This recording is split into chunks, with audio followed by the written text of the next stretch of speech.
നമസ്കാരം. ട്രൂ കോളറിൽ ഇന്ന് നമ്മോടൊപ്പം അതിഥിയായിട്ടുള്ളത് വനം വന്യജീവി വകുപ്പ് മന്ത്രിയും മുതിർന്ന NCP നേതാവുമായ ശ്രീ AK ശശീന്ദ്രനാണ്. നമസ്കാരം. നമസ്കാരം. ഒരു വകുപ്പ്, ആ വകുപ്പിൻ്റെ ചുമതലയുമായിട്ടൊരു മന്ത്രി എന്നുള്ള നിലയിൽ പ്രവർത്തനം തുടങ്ങിയിട്ട് 2.5 വർഷം പൂർത്തിയാവുന്നു. ഈ വകുപ്പിൻ്റെ ഇതുവരെയുള്ള പ്രവർത്തനത്തെയും കേരളത്തിൻ്റെ വനം വന്യജീവി മേഖലയും താരതമ്യം ചെയ്തുകൊണ്ട് ആത്മവിശ്വാസത്തോടു കൂടി എന്തൊക്കെ കാര്യങ്ങളാണ് അങ്ങേക്ക് പറയാൻ കഴിയുന്നത്? സാധാരണഗതിയിൽ ഒരു വനംവകുപ്പിനും മന്ത്രിക്കും വളരെയധികം കാര്യങ്ങളൊന്നും ചെയ്യാനില്ല. കാടിനെയും വന്യമൃഗങ്ങളെയും സംരക്ഷിക്കുക, അത് സ്വാഭാവികമായി നടക്കുന്നൊരു പ്രക്രിയയാണ്. അതിലൊതുങ്ങി നിൽക്കുക എന്നുള്ളതായിരുന്നു പണ്ട്. പിന്നെ ആകെ അവിടെ വരുന്നത് വനം കൊള്ളയുമായി ബന്ധപ്പെട്ട പ്രശ്നങ്ങൾ മാത്രമാണ്. അവക്കെതിരെയുള്ള കേസും നടപടികളും മാത്രമായിട്ടാണ് ആ വകുപ്പ് മുമ്പോട്ട് പോയിക്കൊണ്ടിരുന്നത്. പക്ഷെ കാലം മാറിയപ്പോൾ വനവുമായി ബന്ധപ്പെട്ട് നിരവധി ഗുരുതരമായ പ്രശ്നങ്ങൾ ഉയർന്നു വന്നു. ഒന്നാമത്തെ പ്രശ്നം വന്യജീവികളും കർഷകരുമായുള്ള സംഘർഷത്തിൻ്റെ പ്രശ്നമാണ്. പതിവില്ലാത്ത വിധം കഴിഞ്ഞ 2 വർഷമായി വന്യമൃഗങ്ങൾ നാട്ടിലേക്ക് ഇറങ്ങുകയാണ്. അവർ കൃഷിയിടങ്ങളും മനുഷ്യജീവനും നശിപ്പിക്കുന്ന വാർത്തകൾ നിരന്തരമായി പ്രത്യക്ഷപ്പെടുന്നു. അതാണ് വനം വകുപ്പ് ജനങ്ങളുടെ ശ്രദ്ധ ആകർഷിക്കാനൊരു കാരണം. ഈ മേഖലയിലെ കർഷകരാണെങ്കിൽ വലിയ ദുരിതം അനുഭവിക്കുകയും ചെയ്യുന്നു. അപ്പോൾ വനം വകുപ്പിൻ്റെ മുമ്പിലുള്ള ഏറ്റവും പ്രധാനപ്പെട്ട പ്രശ്നം ഈ സംഘർഷം അവസാനിപ്പിച്ച് കൃഷിഭൂമിയിൽ കൃഷി നടത്തുന്ന കർഷക സമൂഹത്തെ സംരക്ഷിക്കുക എന്നുള്ളതാണ്. അതിനുള്ള നടപടികളാണ് സർക്കാർ ഇപ്പോൾ സ്വീകരിച്ചുകൊണ്ടിരിക്കുന്നത്. കേരളത്തിൻ്റെ വനവിസ്തൃതി ഇപ്പോൾ കൂടാൻ കഴിഞ്ഞിട്ടുണ്ടോ? അതിൻ്റെ അളവുകൾ പറയാവുന്നൊരവസ്ഥയായിട്ടുണ്ടോ? 29.50 കേരളത്തിൻ്റെ വനവിസ്തൃതി. മറ്റെല്ലാ സംസ്ഥാനങ്ങളും അത് 20-ന് താഴെയാണ്.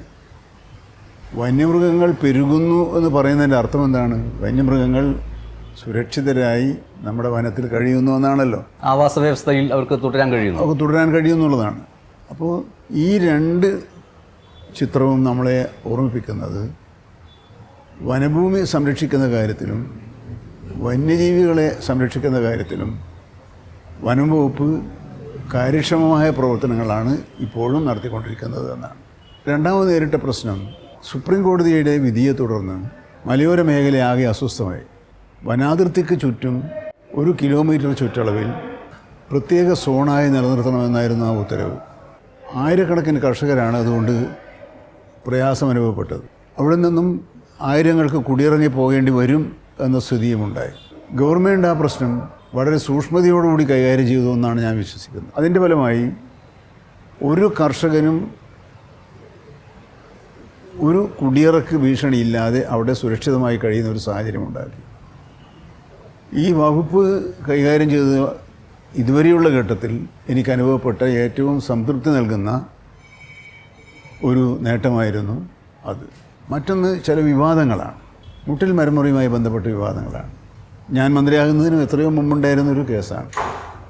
പക്ഷെ അതിൽ എന്നെ കൊടുക്കാൻ കഴിയുമോ എന്ന സൂത്രം പല മാധ്യമങ്ങളും നടത്തി നോക്കി. എങ്ങനെയാണ് അങ്ങയെ കൊടുക്കാൻ കഴിയുക? എന്താണ് അതിൻ്റെ സൂത്രം? കേസ് അട്ടിമറിക്കാൻ ഗൂഢാലോചന നടത്തുന്നു എന്നാണ് എന്നെ പറ്റി പറഞ്ഞത്. പ്രതികൾക്കൊപ്പം നിന്നുകൊണ്ട് അല്ലെങ്കിൽ പ്രതികളെ സഹായിക്കുന്നു എന്നാണ്. അതാണ് എൻ്റെ ഭാഗം വരുന്നത്. അതിന് മുമ്പുള്ള താങ്കൾ പറഞ്ഞ പോലെ അതിനു മുമ്പ് എൻ്റെ ഭാഗം വരുന്നില്ല. പക്ഷെ ഇന്ന് നിങ്ങൾ കേട്ട വാർത്ത എന്താണ്? ഇവരെ എല്ലാം കുറ്റപത്രം തയ്യാറാക്കി അടുത്ത ആഴ്ച കോടതിയിൽ കുറ്റപത്രം സമർപ്പിക്കാൻ പോവുകയാണ്. ആളുകൾക്കൊരു തെറ്റിദ്ധാരണ ഉണ്ടായിരുന്നു. വനം വകുപ്പ് എന്തുകൊണ്ട് കേസെടുത്തില്ല? എന്തുകൊണ്ട് പോലീസ് കേസിലേക്ക് പോയി? വനം വകുപ്പിന് ആകെ നൽകാവുന്ന പരമാവധി ശിക്ഷ 500 രൂപയും 6 മാസം തടവുകയാണ്. 110 114 ഈട്ടി മരങ്ങൾ വെട്ടിമുറിച്ച് കൊണ്ടുപോയ ഒരാൾക്ക് കിട്ടാൻ പോകുന്ന ശിക്ഷ വനത്തിലെ നിയമപ്രകാരം, വനസംരക്ഷണ നിയമപ്രകാരം ശിക്ഷ 500 രൂപയും 6 മാസം തടവുകയാണ്.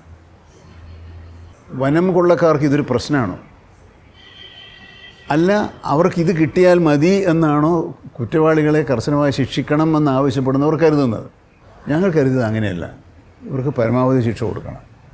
അങ്ങനെ ശിക്ഷിക്കുമ്പോൾ തന്നെ വഞ്ചിക്കപ്പെട്ട കർഷകരെ സഹായിക്കുകയും വേണം. കഴിഞ്ഞ ദിവസം ഉത്തരവ് വന്നു.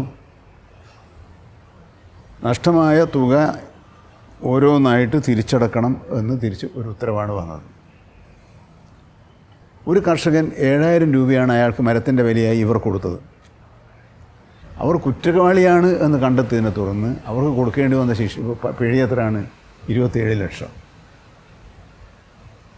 ഇത് ശരിയായ നടപടിയല്ല. അതുകൊണ്ട് തന്നെ റവന്യൂ വകുപ്പ്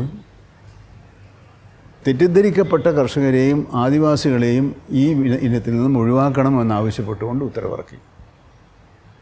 അപ്പോൾ പാവപ്പെട്ട കർഷകനെ സഹായിക്കുകയും വഞ്ചിക്കപ്പെട്ട കർഷകനെ സഹായിക്കുകയും വഞ്ചന നടത്തിയ ആൾക്കെതിരെ കർശനമായ നടപടികളും സ്വീകരിച്ചുകൊണ്ട് തൃപ്തികരമായ വിധത്തിൽ ആ കേസ് മുന്നോട്ട് പോയിക്കൊണ്ടിരിക്കുകയാണ്.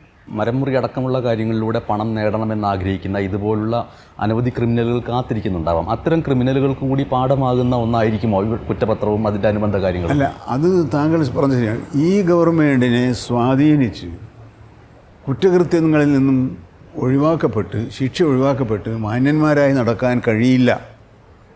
ഒരു കാട്ടുകള്ളനും അങ്ങനെ നടക്കാൻ കഴിയില്ല എന്ന് തെളിയിക്കാൻ കഴിയും എന്നുള്ളത് തന്നെയാണ് ഞാൻ നല്ല കാര്യമായിട്ട് പറയുന്നത്. അങ്ങേക്കെതിരെ അങ്ങനെയുള്ള എതിരെ കൂടി എന്നെ അങ്ങ് ചേർത്തതാണ്. അതെ അതെ, ഒരു അനുബന്ധമായിട്ട് അങ്ങോട്ട് കാട്ടുകള്ളന്മാരെ മാന്യന്മാരായിട്ട് നടക്കാൻ അനുവദിക്കുന്നു എന്നുള്ള നിലയിൽ. അതെ.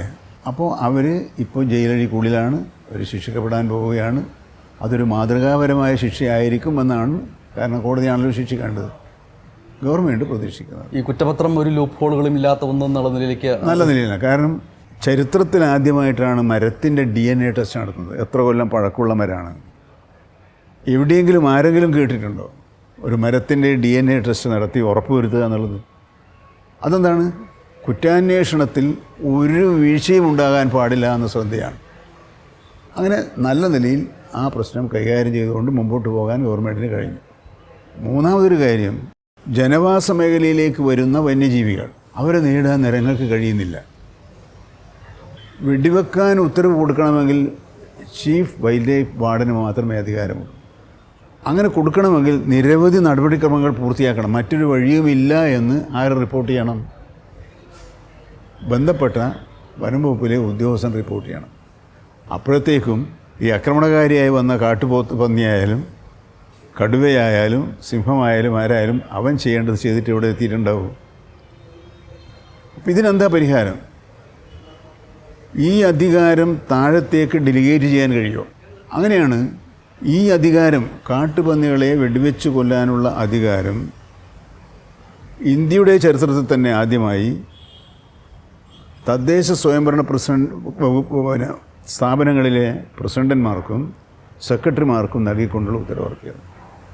പ്രശ്നം പൂർണ്ണമായി അവസാനിച്ചില്ലെങ്കിലും വലിയ അളവോളം കാട്ടുപന്നികൾ ആക്രമിക്കുന്ന സംഭവം ഇല്ലാതാക്കാൻ കഴിഞ്ഞു. വനമേഖലയിലെ കർഷകർക്കും വനവാസി സമൂഹവുമായി ബന്ധപ്പെട്ട പ്രശ്നങ്ങളിൽ അവരോടൊപ്പം ചേർന്ന് നിന്നുകൊണ്ട് തന്നെ എങ്ങനെ വന്യമൃഗ സംരക്ഷണവും വനസംരക്ഷണവും സാധ്യമാക്കാൻ കഴിയും എന്ന എളിയ ശ്രമമാണ് ഞാൻ നടത്തിയത്. ആ ശ്രമത്തിൽ ഒരളവോളം ജയിക്കാൻ കഴിഞ്ഞിട്ടുണ്ട് എന്ന് ഞാൻ അവകാശപ്പെടും. പിന്നെ എന്താണ് ജനങ്ങളുടെ മുമ്പിലുണ്ടായിരുന്നൊരു പ്രശ്നം? അരിക്കൊമ്പൻ പ്രശ്നം ഞങ്ങളെങ്ങനെയാണ് കൈകാര്യം ചെയ്തത്? ജനങ്ങൾക്ക് തൃപ്തികരമായ വിധത്തിൽ ഇത് പരിഹരിക്കാൻ കഴിഞ്ഞില്ലേ? ഇപ്പോൾ അരിക്കൊമ്പൻ നമ്മുടെ വനാന്തരങ്ങളിലും തമിഴ്നാടിൻ്റെ വനാന്തര മേഖലകളിലുമായി സ്വൈര്യ ജീവിതം നയിച്ചുകൊണ്ടിരിക്കുക. അപ്പോൾ നമ്മുടെ മുമ്പിൽ വരുന്ന ഓരോ പ്രശ്നത്തിനും അത് അതിസൂക്ഷ്മമായ തലത്തിൽ ഇടപെട്ട് അതാത് സമയത്ത് അതിന് പരിഹാരം കാണാനുള്ള ശ്രമങ്ങൾ നടത്തി എന്നൊരു സംതൃപ്തിയാണ് എനിക്കുള്ളത്. അതെ, ആ സംതൃപ്തിയുടെ അളവ് ഇങ്ങനെ നിൽക്കുന്നു. എന്നാൽ വെല്ലുവിളികൾ നിറഞ്ഞ ചില കാര്യങ്ങൾ തുടരുന്നുമില്ലേ? ഇപ്പോൾ വനമേഖലയ്ക്കകത്തുള്ള ക്വാറികളുടെ പ്രവർത്തനങ്ങളടക്കമുള്ള കാര്യങ്ങൾ, അത്തരം കാര്യങ്ങളൊക്കെ ഇനിയുള്ള അടുത്തൊരു ഘട്ടത്തിൽ അതിനെ പരിഹരിച്ച് പോകണമെന്ന് കരുതുന്ന കാര്യങ്ങൾ എന്തൊക്കെയാണ്? ഇവിടെയും കേന്ദ്ര നിയമവുമായി ബന്ധപ്പെട്ടാണ് നമ്മൾ ആലോചിക്കേണ്ടത്. സ്പെഷ്യൽ സോൺ എന്ന ഉത്തരവ് അത് തിരുത്താൻ ബഹുമാനപ്പെട്ട സുപ്രീം കോടതി തീരുമാനിച്ചപ്പോൾ കോറികൾക്ക് നിയന്ത്രണം ഏർപ്പെടുത്തിയിരുന്നില്ല. അല്ല, ഈ 1.5 കിലോമീറ്ററിൽ കോടതി പോരാ. അപ്പോൾ അതിനർത്ഥം എന്താണ്? ഈ 1 കിലോമീറ്ററിന് പുറത്തുള്ള വനാതിർത്തികളിൽ കോറി അനുവദിക്കാമെന്നാണ് അതിൻ്റെ പരോക്ഷമായ വ്യാഖ്യാനം. ആ ഉത്തരവിൻ്റെ ബലത്തിൽ ചില പ്രവർത്തനങ്ങൾ ഇവിടെ നടക്കുന്നുണ്ട്. പക്ഷേ ഗവൺമെൻറ്റിന് അതും വൈരുദ്ധ്യം നിറഞ്ഞ ഒരു പ്രശ്നമാണ്. നിർമ്മാണ പ്രവർത്തനങ്ങൾ നടക്കണമെങ്കിൽ ഇത്തരത്തിലുള്ള ഉൽപ്പന്നങ്ങൾ ആവശ്യമാണ്. ഉദാഹരണത്തിന് നമുക്ക് വിഴിഞ്ഞം തന്നെ എടുക്കാം. വിഴിഞ്ഞം തുറമുഖത്തിൻ്റെ പ്രവർത്തനങ്ങൾ, പ്രത്യേകിച്ചും പുലിമുട്ടിൻ്റെ പ്രവർത്തനങ്ങൾ താമസിച്ചു പോകാൻ കാരണം എന്താണ്? ആവശ്യമായ കല്ല് കിട്ടുന്നില്ല എന്നുള്ളതാണ്. അപ്പോൾ ഗവൺമെൻറ്റിന് ചിലപ്പോൾ ഈ രണ്ട് പ്രശ്നങ്ങളെയും പൊരുത്തപ്പെടുത്തി, ഒന്ന് അനിയന്ത്രിതമായ ഖനനം ഉണ്ടാക്കുന്ന പ്രശ്നങ്ങൾ പരിഹരിക്കണം, രണ്ട് നിർമ്മാണ മേഖലയിൽ സ്തംഭനമുണ്ടാകാൻ പാടില്ല. ഈ രണ്ടിനെയും പൊരുത്തപ്പെടുത്തി കൊണ്ടുപോകുന്നതിൽ ഗവൺമെൻറ് വിജയിച്ചിട്ടുണ്ട്. ഖനനം പൂർണ്ണമായും നിരോധിക്കുക. അങ്ങനെ നിരോധിച്ചാൽ ഇവിടെ എന്ത് സംഭവിക്കും? അത് കേരളത്തിൻ്റെ സമ്പദ്ഘടനയെ ബാധിക്കുന്നതും ആത്യന്തികമായി അതിൻ്റെ ഭാരം ജനങ്ങൾ പേരേണ്ടതായി വരും. അപ്പോൾ ഇവിടെ വന്നിരിക്കുന്നത് വനം വകുപ്പുമായി ബന്ധപ്പെട്ട ഏത് പ്രശ്നത്തിലും സമരസപ്പെടുത്തി മുന്നോട്ട് കൊണ്ടുപോവുക എന്ന ഒരു നിലപാടാണ് സ്വീകരിച്ചത്. ഈ സമരസപ്പെടുത്തലിനെ കുറിച്ച് പറഞ്ഞപ്പോൾ അങ്ങ് ഗതാഗത മന്ത്രിയായിരുന്ന സമയത്തും പറഞ്ഞു കേട്ടിരുന്ന ഒരു പോസിറ്റീവായിട്ടുള്ള കാര്യം എന്ന് പറയുന്നത് തൊഴിലാളി സംഘടനകളോട് ഒരു സമരസത്തിൻ്റെ ഭാഷയിൽ അവരെ വലിയ സമരങ്ങളിലേക്ക് അഴിച്ചുവിടാതെ കണ്ട ഒരു സമരസത്തിൻ്റെ ഭാഷയിൽ അവരെ കൊണ്ടുപോയിരുന്നു എന്നുള്ളതാണ്. അപ്പോൾ ഇവിടെയും വനം വകുപ്പുമായിട്ട് ബന്ധപ്പെട്ടും ആ ഒരു സമരസത്തിൻ്റെ രീതി തുടരുന്നു എന്ന് പറയുമ്പോൾ തന്നെ 2.5 വർഷം പൂർത്തിയായി കഴിയുമ്പോൾ ഇനി അതിൻ്റെ തുടർച്ച ഒരു മന്ത്രിയിലൂടെ നടന്നു വന്ന കാര്യങ്ങൾക്ക് സ്വാഭാവികമായിട്ടും ആ മന്ത്രിയിലൂടെ തന്നെ തുടർച്ചയുണ്ടാവേണ്ടതുണ്ട് എന്ന് കരുതപ്പെടുന്നത് ഏതൊക്കെ ഇടങ്ങളാണ്? തീർച്ചയായും വനവുമായി ബന്ധപ്പെട്ട പ്രശ്നങ്ങൾ സംസാരിക്കുമ്പോൾ ജനങ്ങൾ, കർഷകർ 1, 2 വന്യമൃഗങ്ങൾ, 3 മരങ്ങൾ. അപ്പോൾ വന്യജീവികൾക്ക് അവർ കാട്ടിൽ നിന്നും പുറത്തേക്ക് വരാനിടയായത് എന്തുകൊണ്ടാണ്? ആ സാഹചര്യങ്ങൾ ഇല്ലാതാക്കാനുള്ള ദീർഘകാല പദ്ധതി. ഇപ്പോൾ ഈ മന്ത്രിസഭാ പുനഃസംഘടനയെക്കുറിച്ചുള്ള ചർച്ചകൾ നടന്നുകൊണ്ടിരിക്കുകയാണല്ലോ. അപ്പോൾ അതിനിടയിൽ തന്നെ വന്യജീവി വകുപ്പുമായി ബന്ധപ്പെട്ട് ഇനി തുടരാനുള്ള പ്രക്രിയകളെക്കുറിച്ചിട്ടുള്ള സർക്കാരിനെ ബോധ്യപ്പെടുത്താൻ കഴിഞ്ഞിട്ടുണ്ടോ? ഈ ഏതൊക്കെ കാര്യങ്ങളിലൂടെ നമുക്ക് മുന്നോട്ട് പോകാനുണ്ട്, അതിന് തുടർച്ച ആവശ്യമുണ്ടോ എന്നുള്ള നിലയ്ക്ക്? മന്ത്രിസഭാ പുനഃസംഘടന എന്നൊരു ചർച്ച ഇടതുപക്ഷ ജനാധിപത്യ മുന്നണിയിലോ എവിടെയും നടക്കുന്നില്ല. എന്നാൽ മന്ത്രിസഭാ രൂപീകരണ സമയത്ത് ഉണ്ടാക്കിയ ചില ധാരണകളുണ്ട്. ആ ധാരണകൾ നടപ്പിലാക്കുന്നതിനെക്കുറിച്ച് മാത്രമേ ചർച്ചയുള്ളൂ. അത് മുന്നണിയും മുഖ്യമന്ത്രിയും വ്യക്തമാക്കിയിട്ടുണ്ട്. എന്താണോ നേരത്തെ എടുത്ത തീരുമാനം, ആ തീരുമാനം ഒരു കുഴപ്പമില്ലാതെ ആത്മാർത്ഥമായി നടപ്പിലാക്കുമെന്ന ചർച്ചയല്ലാതെ മറ്റ് ചർച്ചകളെല്ലാം മാധ്യമങ്ങളിൽ മാത്രം ഒതുങ്ങി നിൽക്കുന്ന ചർച്ചയാണ്. മറ്റേത് വാക്ക് അദ്ദേഹം പറഞ്ഞല്ലോ, മുന്നണി നേരത്തെ എടുത്ത തീരുമാനം നടപ്പിലാക്കണം. അങ്ങനെ നടപ്പിലാക്കരുത് എന്ന് ബന്ധപ്പെട്ട പാർട്ടികളും പറഞ്ഞിട്ടില്ല. നടപ്പിലാക്കണമെന്ന് മറ്റു പാർട്ടികളും ഉടനെ നടപ്പിലാക്കാൻ അവർ ആവശ്യമാണ്.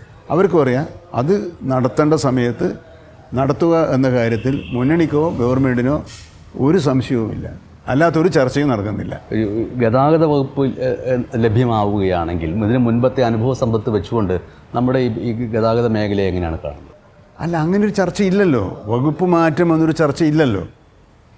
എന്തിനാണ് വകുപ്പ് മാറ്റം വരുത്തുന്നത്? വകുപ്പ് മാറ്റം വരുത്തുന്ന ഘട്ടമെന്ന് പറയുന്നത് വകുപ്പിൽ ഇപ്പോൾ കൈകാര്യം ചെയ്യുന്ന മന്ത്രിമാർക്ക് അത് കൈകാര്യം ചെയ്യാനുള്ള ശേഷിയോ ഭാവനയോ ഇല്ല എന്ന് ബോധ്യമാകുമ്പോഴും അതിനേക്കാൾ മെച്ചപ്പെട്ട ഒരാളെ അവിടെ കൊണ്ടുവന്നാൽ മെച്ചമുണ്ടാകുമെന്നും കരുതുന്ന ഒരു അവസ്ഥയില്ല.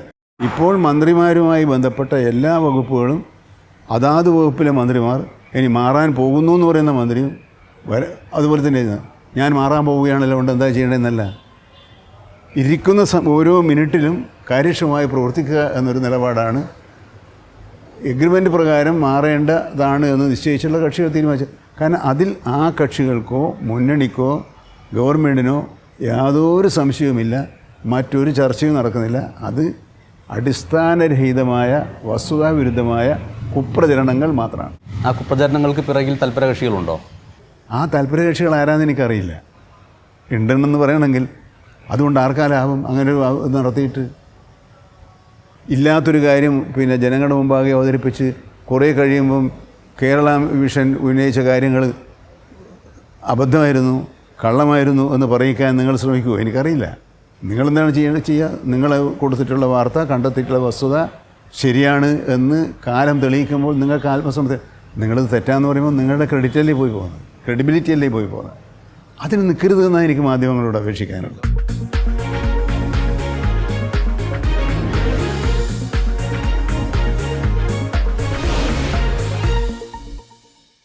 ഈ ലോക്സഭാ തെരഞ്ഞെടുപ്പിൻ്റെ ഒരു പശ്ചാത്തലത്തിൽ എല്ലാ രാഷ്ട്രീയ കക്ഷികളുടെയും ഒരു നിലപാടുകളെക്കുറിച്ചിട്ടും ഒരു വലിയ ഫാസിസ്റ്റ് അതിക്രമത്തിനെതിരായിട്ടുള്ള കൂടിച്ചേരലിനെക്കുറിച്ചുള്ള ചർച്ചകൾ നടന്നുകൊണ്ടിരിക്കുകയാണ്. സ്വാഭാവികമായിട്ടും NCPയെ സംബന്ധിച്ചിട്ടുള്ള നിലപാടുകൾ ചോദ്യം ചെയ്യപ്പെടുകയും ചെയ്യും. ഇപ്പോൾ കേരളത്തെ സംബന്ധിച്ചിട്ട് ഇപ്പോൾ ശരത് പവാറിൻ്റെ പിന്നിൽ നിന്നിട്ടുള്ള NCPയുടെ ഒരു ശക്തി കേന്ദ്രം എന്ന് പറയുന്നത്, അതേസമയം അജിത് പവാറിൻ്റേത്, അങ്ങനെ ഒരു 2 ഫ്രാക്ഷൻ്റെ ഒരു ഘടകം ഇവിടെ ഒരു അന്തഛിദ്രത്തിനിടയാക്കുന്നുണ്ടോ? ഇതും വസ്തുതകൾ ശരിക്കും മനസ്സിലാക്കാതെയുള്ളൊരു നിഗമനമാണ്. മഹാരാഷ്ട്രയിലെ NCP ഘടകത്തിൽ ഒരു ഭിന്നിപ്പുണ്ടായിട്ടുണ്ട്. അവർ ശ്രീ അജിത് പവാറിനെ ദേശീയ പ്രസിഡൻ്റായി തിരഞ്ഞെടുത്തു. ദേശീയ പ്രസിഡന്റിനെ തിരഞ്ഞെടുക്കണമെങ്കിൽ 27-28 സംസ്ഥാനങ്ങളിലെ കമ്മിറ്റികളില്ലേ, അത് അമിതമായ പ്രാധാന്യം അവർക്ക്. അങ്ങനെ ഒരു സ്പ്ലിറ്റ് ദേശീയ തലത്തിൽ ഒരു യോഗം വിളിച്ചു കൂട്ടി അവിടെ സ്പ്ലിറ്റ് ഉണ്ടായോ? അജിത് പവാർ എന്ന് പറയുന്ന ആ സംസ്ഥാനത്തെ പാർട്ടി ഘടകത്തിൻ്റെ തലവന് അവിടെ യോഗം വിളിച്ച് അഖിലേന്ത്യാ അടിസ്ഥാനത്തിൽ പടർന്നു എന്ന് പറഞ്ഞാൽ എന്താ അർത്ഥം? NCPയിൽ മഹാരാഷ്ട്ര എന്ന് പറയുന്ന സംസ്ഥാനത്തൊരു പിളർപ്പുണ്ടായിട്ടുണ്ട്, ദേശീയ തലത്തിലൊരു പിളർപ്പുണ്ടായിട്ടില്ല. ഇക്കഴിഞ്ഞ ദിവസം കൂടി വർക്കിംഗ് കമ്മിറ്റി കൂടിയപ്പോൾ ആ 26 സംസ്ഥാനങ്ങളിൽ 23 പ്രസിഡന്റുമാരും അവിടെ റിപ്പോർട്ട് ചെയ്തു അവർ നേരത്തെയുള്ള പ്രസിഡൻ്റാണ്. അല്ലാണ്ട് അജിത് പവാർ പോയതിന് ശേഷം നിയമിച്ച പ്രസിഡന്റുമാരെ ഒരാളെയും പുതുതായി നിയമിക്കേണ്ടി വന്നിട്ടുള്ള എല്ലാവരും ആ സ്ഥാനത്ത് തുടരുകയും അവർ ശരത് പവാറിൻ്റെ കൂടെ നിൽക്കുകയും, ശരത് പവാറിൻ്റെ കൂടെ നിൽക്കുക എന്ന് പറയുമ്പോൾ അതിനൊരു പൊളിറ്റിക്സ് ഉണ്ട്. എന്താ പൊളിറ്റിക്സ്? BJPക്കെതിരെയുള്ള രാഷ്ട്രീയ പോരാട്ടത്തിൽ ഒരുമിച്ച് നിൽക്കാൻ കഴിയുന്ന നിലപാട് സ്വീകരിക്കുന്നത് കൂടിയാവണം. ആ നിലപാടിന് വ്യത്യസ്തമായി ആര് പ്രവർത്തിച്ചാലും കേരള ഘടകം അവരുടെ കൂടിയല്ല. അവിടെ ഞങ്ങൾക്ക് ആർക്കും ഒരു സംശയമില്ല, നിലവിലുള്ള കേരള ഘടകത്തിൽ ഒരു ഭിന്നിപ്പുമില്ല. ഇന്ത്യ മുന്നണിക്കൊപ്പം നിൽക്കുക എന്ന് പറയുമ്പോൾ അത് കോൺഗ്രസും നിൽക്കുന്നു, അപ്പോൾ ഇടതുപക്ഷവും നിൽക്കുമ്പോഴുള്ള ഒരു വൈരുദ്ധ്യം അത് അവിടെയാണ്. എന്തിനാ ഇന്ത്യ മുന്നണി? ഇന്ത്യ മുന്നണി BJP ജയിക്കാതിരിക്കാനാണ്. ഇവിടെ BJP ജയിക്കുക എന്ന സാഹചര്യം ഈ കേരളത്തിലില്ല. അതുകൊണ്ട് അതാത് സംസ്ഥാനങ്ങളിലാണ്. എവിടെയാണോ BJPയെ പരാജയപ്പെടുത്താനുള്ള ഐക്യം ആവശ്യം, ആ ആവശ്യമുള്ള എല്ലാ സ്ഥലങ്ങളിലും ഇന്ത്യ മുന്നണിയുമായി ചേർന്ന് പ്രവർത്തിക്കാനാണ് ഞങ്ങളും തീരുമാനിച്ചത്. CPM അങ്ങനെയാണ് തീരുമാനിച്ചിട്ടുള്ളത്, ഇന്ത്യ മുന്നണിയെ സഹായിക്കണം തന്നെയാണ്. എന്നാൽ മഹാരാഷ്ട്രയിൽ BJPയെ തോൽപ്പിക്കാൻ കോൺഗ്രസ്സിന് മാത്രമായി കഴിയില്ല, NCPക്ക് മാത്രമായിട്ട് കഴിയില്ല, ശിവസേനയ്ക്ക് മാത്രമായിട്ട് കഴിയില്ല. അപ്പോൾ NCP ആയാലും കോൺഗ്രസ് ആയാലും ഇടതു പാർട്ടികളായാലും മറ്റേത് പാർട്ടികളായാലും അവിടെ BJPക്കെതിരെയുള്ളൊരു ഐക്യം, അതാണ് മഹാസഖ്യം, വിശാൽ സഖ്യം അവിടെയുള്ളത്. അപ്പോൾ ഇതിൻ്റെ ഒരു ഐക്യത്തിന് വേണ്ടിയല്ലല്ലോ. ഐക്യമുന്നണികൾ ഉണ്ടാക്കുന്നത് തിരഞ്ഞെടുപ്പ് ജയിക്കാനല്ല. അങ്ങനെ ജയിക്കുന്നതോടൊപ്പം തന്നെ ഒരു ലക്ഷ്യമുണ്ട്. തിരഞ്ഞെടുപ്പ് ജയിക്കാൻ ഐക്യമുന്നണി ആവശ്യമാണ്. ഇവിടെ എന്തിനാണ് ഐക്യമുന്നണി? ഇവിടെ BJPയെ പരാജയപ്പെടുത്തുക എന്നത് കേരളത്തിൽ ഒരു പ്രശ്നമേ അല്ല. കേരള രാഷ്ട്രീയത്തിൽ, തെരഞ്ഞെടുപ്പ് രാഷ്ട്രീയത്തിൽ BJP ഒരു ഘടകമേ അല്ല. അപ്പോൾ ഇവിടെ നേരത്തെ ഇന്നുണ്ടായതല്ല അത്. 2004 തെരഞ്ഞെടുപ്പിൽ മഹാരാഷ്ട്രയിൽ NCP കോൺഗ്രസുമായി സഹകരിച്ചില്ലേ? ആ രാഷ്ട്രീയത്തെയാണ് ഇടതുപക്ഷ ജനാധിപത്യ മുന്നണി അംഗീകരിക്കുന്നത്. AK ശശീന്ദ്രനെയോ PC ചാക്കോയോ അല്ല. PC ചാക്കോ NCPക്കൊപ്പം വന്നതിന് ശേഷം ഉണ്ടായിട്ടുള്ള ഒരു ഗുണപരമായ മാറ്റം എന്താണെന്നാണ് താങ്കൾ കരുതുന്നത്? ഈ കേരളത്തെ സംബന്ധിച്ചിട്ട് കാര്യം ഉണ്ടായിരുന്നു. NCPയെ നയിക്കാൻ നല്ലൊരു നേതാവ് ഉണ്ടായി എന്നുള്ളത്. നേരത്തെ ഉണ്ടായിരുന്ന പ്രസിഡന്റുമാർ കാര്യക്ഷമമായി പ്രവർത്തിക്കാൻ പല സാഹചര്യങ്ങളാൽ കഴിയാതെ പോയവരാണ്. അവരാരും മോശക്കാരൊന്നുമില്ല. അവരുടെ കപ്പാസിറ്റി, ഇപ്പോൾ പീതാംബരം മാഷായിരുന്നു ഏറ്റവും കൂടുതൽ. അദ്ദേഹം നാഷണൽ ജനറൽ സെക്രട്ടറിയാണ്. കേരളം മാത്രമായി അദ്ദേഹത്തിന് ശ്രദ്ധിക്കാൻ കഴിയുന്നില്ല. അപ്പോൾ ഇപ്പം ഞങ്ങൾ ഇവിടെ ഒരു സന്തോഷം എന്ന് പറഞ്ഞാൽ ഞങ്ങളെ പാർട്ടിയെ കേരളത്തിൽ നയിക്കാൻ ഞങ്ങൾക്ക് ഒരു നേതാവ് ഉണ്ടായിരിക്കുന്നു. വളരെ ശക്തനായിട്ടുള്ളൊരു നേതാവ് വരുമ്പോൾ പല സന്ദർഭങ്ങളിലും ആ ശക്തിമത്തായിട്ടുള്ള നേതാവിൻ്റെ പ്രഭാവത്തിൽ പാർട്ടിക്ക് വളർച്ചയുണ്ടാവും. പക്ഷേ അതിനോട് യോജിക്കാത്തവരുമുണ്ടാവും. ആ രീതിയിൽ അങ്ങനെ വസ്തുതകളെ അംഗീകരിക്കാൻ കഴിയാത്തവർക്കാണ്. അപ്പോൾ എൻ്റെ ആഗ്രഹം എന്താണ്? എൻ്റെ പാർട്ടിയുടെ ശക്തിപ്പെടണം, നല്ല പ്രവർത്തനം കാഴ്ചവെക്കണം എന്നല്ലേ. അങ്ങനെ കാഴ്ചവെക്കുന്നതിലൂടെ അതിൽ നിന്നും എന്തെങ്കിലും ഒരു പങ്ക് എനിക്കും കിട്ടും എപ്പോഴെങ്കിലും. എൻ്റെ പാർട്ടി ശക്തിപ്പെടാതെ, എൻ്റെ പാർട്ടിയുടെ പ്രാധാന്യം ഉയർത്തിപ്പിടിക്കാൻ കഴിയാതെ എന്നെ ആരും അംഗീകരിക്കുക? NCP ശക്തിപ്പെടുന്നതിന് വേണ്ടി എന്തൊക്കെ ഒരു പദ്ധതികളാണ് ഇപ്പോൾ ആവിഷ്കരിച്ച് നടപ്പായിക്കൊണ്ടിരിക്കുന്നത്? NCP യുവാക്കളേക്ക് അതിലേക്ക് താഴെ തലങ്ങളിൽ പാർട്ടി ഘടകങ്ങൾ സംഘടിപ്പിക്കുക, ചിലയിടങ്ങളിൽ പുനഃസംഘടിപ്പിക്കുക, രണ്ടും വേണം. ഒന്ന് പുതുതായി സംഘടിപ്പിക്കണം, ചില സംഘടനകൾ പ്രദേശങ്ങളിൽ പുനഃസംഘടിപ്പിക്കണം. ആ പ്രവർത്തനം മുൻതൂക്കം നൽകിക്കൊണ്ടുള്ള നിരവധി ആലോചനകളും യോഗങ്ങളും താഴെ തട്ടിൽ നടന്നുകൊണ്ടിരിക്കുകയാണ്. ആ സ്ഥലങ്ങളിലെല്ലാം കേരളത്തിൻ്റെ ഞങ്ങളുടെ പ്രിയപ്പെട്ട PC ചാക്കോ, പാർട്ടിയുടെ പ്രസിഡൻറ്റ്, എല്ലാ സ്ഥലത്തും ഒരു വിശ്രമലേശമന്യേ ഓടിയെത്തി പ്രവർത്തകന്മാർക്ക് മാർഗനിർദ്ദേശങ്ങൾ നൽകുന്നുണ്ട്. അതിൽ കൂടുതൽ സംതൃപ്തി ഞങ്ങൾക്ക്, കാരണം ഞാൻ വ്യക്തിപരമായി പറഞ്ഞാൽ എത്രയോ ഒരു ഭാരം എനിക്ക് കുറഞ്ഞതുപോലെയാണ്. എനിക്ക് കുറച്ചും കൂടി മന്ത്രിയായിട്ടുള്ള കാര്യങ്ങൾ ശ്രദ്ധിക്കാൻ വേണ്ടി കഴിയുന്നുണ്ട്. നേരത്തെ പാർട്ടി കാര്യങ്ങളിലും കൂടുതൽ ശ്രദ്ധ വേണ്ടി വന്നിരുന്നു. അത് പാർട്ടി കാര്യങ്ങളിൽ കൂടുതൽ ശ്രദ്ധ വേണ്ടി വരുന്ന സമയങ്ങളെന്ന് പറയുമ്പോൾ ഉദാഹരണത്തിന് ഇപ്പോൾ അതിനകത്ത് പാർട്ടിക്കകത്ത് നിന്ന് തന്നെ വ്യക്തിപരമാണെങ്കിൽ പോലും കൊലപാതക ആരോപണങ്ങൾ വരുന്നു, അങ്ങനെയുള്ള കാര്യങ്ങളൊക്കെ വന്നപ്പോൾ ഈ ശ്രദ്ധ മാറിപ്പോയിട്ടുണ്ടോ? അതിന് തന്നെ ശ്രദ്ധ അങ്ങനെ വന്നപ്പോൾ അതിന് കേസ് കൊടുക്കുക, കേസ് നടത്തുക. അദ്ദേഹം ഉത്തരവാദപ്പെട്ട കേന്ദ്രങ്ങളിൽ പരാതി കൊടുത്തിട്ടുണ്ട്. ആ പരാതി അന്വേഷിക്കുമെന്ന് ഗവൺമെൻറ് പറഞ്ഞിട്ടുണ്ട്. അത് ഉപ്പ് നിന്നവൻ വെള്ളം കുടിക്കും. അതിൻ്റെ അകത്ത് ആരെങ്കിലും ശ്രമിച്ചിട്ടുണ്ടെങ്കിൽ അത് ഞങ്ങളെന്തിനാ ബേജാറാകുന്നത്? പാർട്ടിയുടെ അതിൽ നിലപാട് അന്വേഷിക്കണം, കുറ്റവാളികൾ ശിക്ഷിക്കപ്പെടണമെന്നാണ് പാർട്ടിയുടെ നിലപാട്. ആ നിലപാട് പാർട്ടി വ്യക്തമാക്കിയിട്ടുണ്ട്. ആ പ്രശ്നത്തിൽ മാതൃകാപരമായ അന്വേഷണവും മാതൃകാപരമായ ശിക്ഷയും ഉണ്ടാകണമെന്നതാണ് NCP സംസ്ഥാന ഘടകത്തിൻ്റെ ആഗ്രഹം. ആ ആഗ്രഹം ഗവൺമെൻറ്റിനെ അറിയിച്ചിട്ടുണ്ട്. അങ്ങയുടെ പ്രവർത്തനത്തിൽ ഏറ്റവും അധികം ജനം ആകാംക്ഷയോടുകൂടി കാത്തിരിക്കുന്നത് നേരത്തെ സൂചിപ്പിച്ചത് തന്നെയാണ്. മുട്ടിൽ മരമുറി കേസിൽ പ്രതികൾക്ക് എത്ര ശിക്ഷ ലഭിക്കും, പരമാവധി ശിക്ഷ ലഭിക്കുമോ എന്നുള്ളൊരു പൊതുജനവികാരത്തിനൊപ്പം നിൽക്കാവുന്ന ഒന്ന് അതിൽ വരുന്നുണ്ട്. അല്ല, ഇനി കോടതി വിധിയാണല്ലോ. ഞങ്ങൾ ചെയ്യേണ്ട കാര്യം ഞാൻ പറഞ്ഞല്ലോ, ഏറ്റവും ശാസ്ത്രീയമായ അന്വേഷണമാണ് നടത്തിയത്. സ്പെഷ്യൽ ടീമിനെയാണ് അന്വേഷിക്കാൻ ഏൽപ്പിച്ചത്. ക്രൈംബ്രാഞ്ചിൻ്റെ DGPയുടെ ADGPയുടെ നേതൃത്വത്തിലുള്ള ടീമാണ് അന്വേഷിച്ചത്. എത്ര ശാസ്ത്രീയമായ വിധത്തിൽ തെളിവുകൾ സ്വീകരിച്ചിട്ടുണ്ട്. ഇനി അത് കിടക്കുന്നത് കോടതിയിലാണ്. ഇല്ല, അത് നേരത്തെ താങ്കൾ സൂചിപ്പിക്കുകയുണ്ടായി. വനം വകുപ്പിൻ്റെ കീഴിൽ മാത്രം അത് വന്നിരുന്നെങ്കിൽ 500 രൂപയുടെ ഒരു സംരക്ഷണ നിയമപ്രകാരമുള്ള കേസാണ് എടുത്തിരുന്നെങ്കിൽ നമുക്കതൊരു ഒരു 2 കൊല്ലം മുമ്പേ തന്നെ എടുക്കായിരുന്നു. അല്ല, ഇതിലിപ്പോൾ പരമാവധി ശിക്ഷ എന്ന് പറയുമ്പോൾ കോടികൾ വാരി എറിയാൻ അതിനെന്താ പറഞ്ഞാൽ 6 കൊല്ലം വരെയൊക്കെ ശിക്ഷിക്കാവുന്ന വകുപ്പുകളാണ് നമ്മൾ എഴുതി ചേർത്ത്. ആ വകുപ്പുകൾ പ്രകാരമാണ് കേസ് ഫ്രെയിം ചെയ്തിട്ടുള്ളത്. അതായത് നഷ്ടപരിഹാര തുക കോടികൾ കൊടുക്കുകയും വീണ്ടും അങ്ങനെ മാന്യന്മാരായി നടക്കലല്ല. അവർ ശിക്ഷിക്കപ്പെടണം എന്ന നിലയിലാണ് ചെയ്തിട്ടുള്ളത്. ഇനി കോടതിയാണ് ആ കാര്യത്തിൽ ഒരു നിലപാട് സ്വീകരിക്കേണ്ടത്. ബഹുമാനപ്പെട്ട കോടതി സ്വീകരിക്കുന്ന നിലപാടിനെക്കുറിച്ച് ഒരു മുൻകൂട്ടിയോ അതിനുശേഷമോ പറയുന്നത് ഉചിതമല്ലല്ലോ. അതുകൊണ്ട് ഞാൻ പറയുന്നില്ല. കോടതി നല്ല ശിക്ഷ നൽകും തന്നെയാണ് ഞങ്ങൾ പ്രതീക്ഷിക്കുന്നത്. വളരെ നന്ദി ശ്രീ.